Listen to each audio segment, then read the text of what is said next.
mover.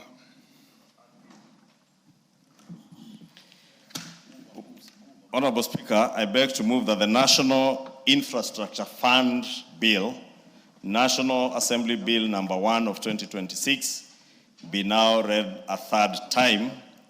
Honorable Speaker, as I request the Chair of the Finance and National Planning Committee to second this motion for reading of this third reading, allow me to take this opportunity to thank all these members present here today and all those who supported this bill in second reading, and appreciate the input of those who opposed this bill. And I have particular mention to the Honorable Undo, the Honorable Makali Mulu, the Honorable Robert Mbui, and the Honorable Tongoyo. Ngogoyo, not Tongoyo. Honorable Tongoyo supported. And I have special mention for these 4 members because they opposed the bill and proposed amendments and have been here to legislate. They were not raising issues they were raising for politics. They were raising issues they raised because they intended to improve the bill, because they know this bill is important for this country. And I want to borrow the words of the Honorable Undo, who said that he is not opposed to the establishment of a national infrastructure fund, but said there were gaps that needed to be filled. And today you have heard he has prayed for us that we may be blessed, because the Committee for Finance and National Planning listened to all those issues, proposed amendments. Honorable Speaker, I'm taking time to say this because I said we have suffered as a House in the past, and especially during the 2024 finance bill, because Kenyans did not understand the process through which legislation goes through before it becomes an act of parliament. And now Kenyans have an opportunity to understand what we do and how we work. That during debate in second reading, even when a bill goes through second reading, that is not the end of everything. It's just debate where we share ideas that improve on the bill or the proposal that is before the House. And I'm thanking these members because also there are members who came here to speak to the gallery, to speak those things that they thought were populist. But you will not see them here today. I don't need to mention anyone by name because they know themselves and they should be ashamed of themselves. Honorable Speaker, this bill, should it pass through this third stage, is the most consequential legislation ever enacted in this House. Not in the 13th Parliament, but the most consequential legislative proposal ever enacted in independent Kenya's National Assembly of Parliament of Kenya. The most consequential. Other than sessional paper number 10 of 1965 proposed by then Minister for Planning, the late Tom Joseph Mboya. This is the next most consequential piece of legislation that will immensely contribute to the transformation of our country. And I must thank each and every one of you. When His Excellency the President during the State of the Nation address told you that your diligence as members of Parliament in the 13th Assembly has secured you a place in the rewritten history of the transformation of our country, this is one such piece of legislation that is redefining your place in the history books of our country. Because generations to come in this country and in the world will look at this law and will thank each and every member who sat in the 13th Parliament of the National Assembly of Kenya for the transformation of Kenya as we move towards a first world country. Lastly, Honorable Speaker, let me say the journey to Singapore has been christened. It is not just real. We can see it. We can see the light at the end of the tunnel. We can see now how clear the vision is. And we have now put that roadmap towards a first world nation on course. Honorable Speaker, as we go to Singapore through Canaan,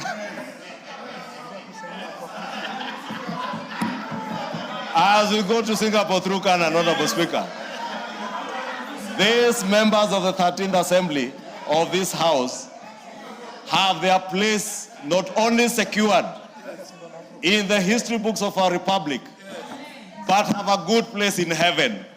Because God the Almighty will remember each and every one of you for your contribution in the transformation of this country. And we will be a case study to be studied by other countries in Africa and in the world. May God bless Kenya. May God bless each and every one of you. May God touch the souls of those who have dark hearts and dark souls. May God touch the hearts of those younger ones who may camouflage their dark spirits and souls behind press conferences, behind lectures in lecture halls, behind the rush and the chasing of news bites of how intelligent or unintelligent you are. Today, those of you who have sat through this process of making amendments to this bill to make it better, you are not only the heroes of this country, but you have exhibited that you are indeed great leaders and not just politicians who will speak to the gallery for the sake of speaking to the gallery. Let me finish by saying we have been reminded often that it is not necessarily everything that you hear is popular out there is the right thing. Not everything that is popular is right. And not every right thing is popular. You have done the right thing. I have heard some other group out there purporting to issue a press conference to speak against this bill. How I wish they had taken their time.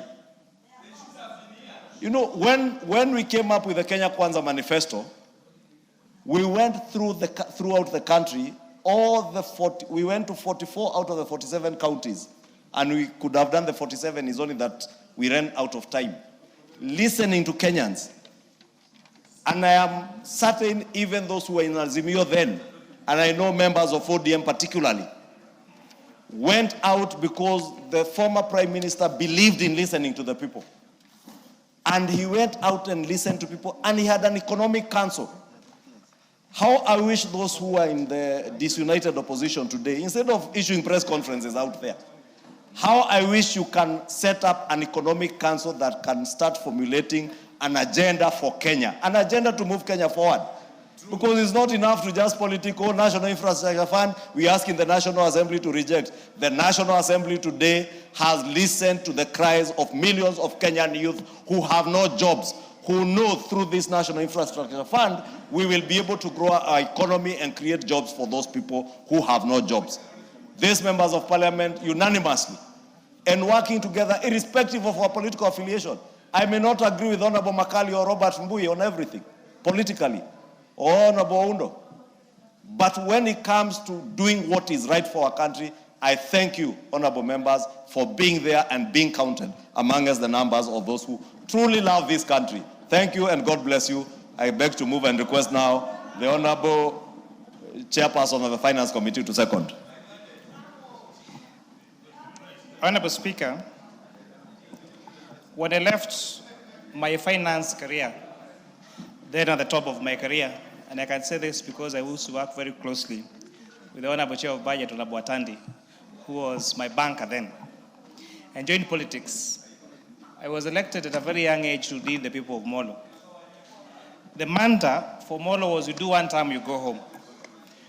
But I decided I will do my best and convince them to give me a second term. And 30 years after anyone ever got a second time, was re-elected for a second time. When I joined this house in this 13th Parliament and was privileged to become the chairperson of the Departmental Committee of Finance and National Planning, I made a commitment with myself and my God that yes, it's going to be difficult, but I will be there to be counted to make responsible decisions for this country. At first, those decisions may not be popular, but I was certain that with time, those decisions will be seen to change the future of this country and the anchor of our finance on the chairperson. I want it to be known that it's during the time of this parliament that is going to be celebrated not just one road that is referenced called Thika Road, which I agree is a key reform and a key infrastructure project. But honestly, Honorable Chairperson, Honorable Speaker, there are going to be highways that are going to be built across this country through this infrastructure fund. That the viability of infrastructure projects does not just mean that they need to be in the city. There can be very key projects in Turkana or in northeastern or in eastern or anywhere part of this country. And the amendment that we made lastly, Honorable Chairperson, with the advice of the Honorable Kogen Bowen here, we now have included in ICT infrastructure as part of infrastructure fund. And therefore we look forward to when our data will be not held in overseas countries, but we are going to have data centers, this country, Honorable Speaker. We are going to have mega dams. We are going to have all projects that are going to lead to economic development. And most importantly, Honorable Speaker, that I will not have to spend 6-8 hours to go back to Nakuru or to Molo, because the Ronimau Summit Road and other highways will be complete through this National Infrastructure Fund. Thank you, and I beg to second, Honorable Speaker.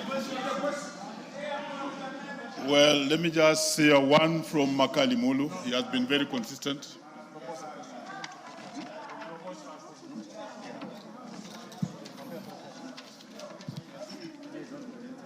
Order Makali Mulu.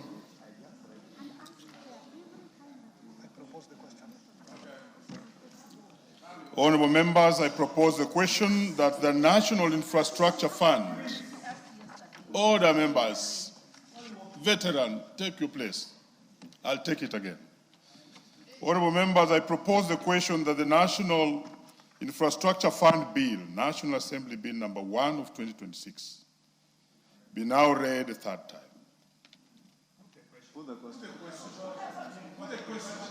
Honorable members, it seems to be the mood that I put the question. Is it the mood that I put the question? Will as many as of that opinion say aye? Aye. Will as many as of a contrary opinion say nay? Honorable members, I proceed to put the question.